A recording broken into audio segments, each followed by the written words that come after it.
एक बार की बात है। एक गांव में सोहन लाल नाम का एक मूर्तिकार रहता था। वह ऐसी मूर्ति बनाता था जिसे देखकर लोगों को उस मूर्ति के जीवित होने का भ्रम हो जाता था। दूर दूर तक गांवों और शहरों में सोहन लाल की मूर्ति की चर्चा थी।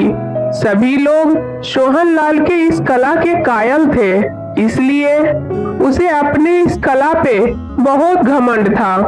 सोहन लाल के जीवन के सफर में एक वक्त ऐसा आया जब वह बूढ़ा हो गया, तो वह सोचने लगा कि अब मैं ज्यादा समय तक जीवित नहीं रह पाऊंगा, जल्दी ही मेरी मृत्यु हो जाएगी।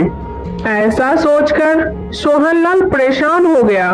तभी उसे एक उपाय सूझा और वह यमदूत को भ्रमित करने के लिए बिल्कुल अपनी ही जैसी 10 मूर्तियां बनाई और खुद भी उन मूर्तियों के बीच जाकर खड़ा हो गया।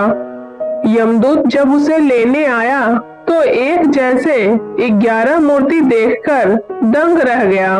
वह उसे पहचान नहीं पा रहा था कि इस मूर्तियों में से असली मनुष्य कौन है। अब यमदूत सोच में पड़ गया।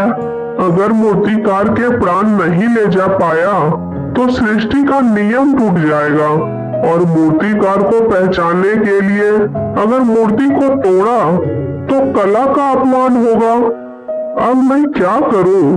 अचानक यमदूत को मानव स्वभाव के सबसे बड़े अहंकार को परखने का विचार आया और वह मूर्तियों की ओर देखते हुए बोला, कितनी सुंदर मूर्तियां बनी हैं, लेकिन इसमें एक गलती है।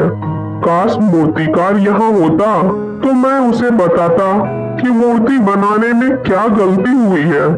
ऐसा सुनते ही मूर्तिकार का अहंकार जाग उठा और वह सोचने लगा, मैं तो अपना सारा जीवन मूर्ति बनाने में निकाल दिया, भला मेरी मूर्ति में गलती कैसे हो सकती है? और वह तुरंत यमदूत से बोला, कैसी गलती, बताओ मुझे।